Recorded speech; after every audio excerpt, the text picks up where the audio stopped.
नमस्कार, मी मृणाली पिळणकर. तुम्ही पाहत आहात LS मराठी. पाहुयात काही महत्त्वाच्या बातम्यांचा वेगवान आढावा.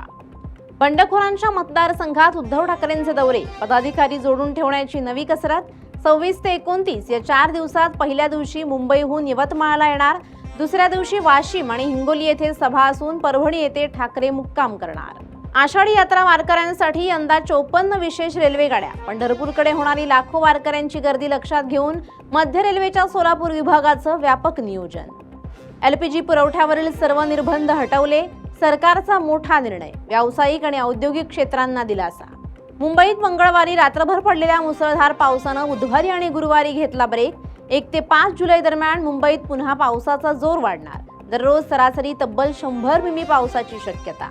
मराठा आरक्षणासाठीच्या शिंदे समितीला मुदतवाढ. आणखी 1 वर्ष म्हणजे 30 जून 2027 पर्यंत मुदतवाढ देण्याचा निर्णय.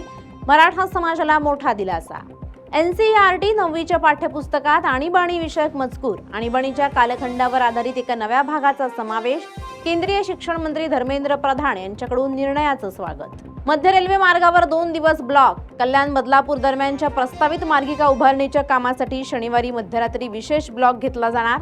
शनिवारी रात्री 1:30 ते रात्री 3:50 वाजेपर्यंत कल्याण ते कर्जत दरम्यान लोकल सेवा उपलब्ध राहणार नाही.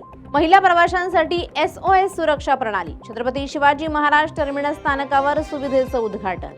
व्हेनेझुएलाला बुधवारी शतकातील सर्वात मोठ्या रिश्टर स्केल तीव्रतेच्या भूकंपानं हादरवून सोडलं. भूकंपात 188 ठार. ग्वाइरा राज्याला भूकंपाचा सर्वाधिक फटका. वाशिममध्ये काळ्या हळदीच्या दरात पुन्हा तेजी. प्रति क्विंटल 22,000चा भाव.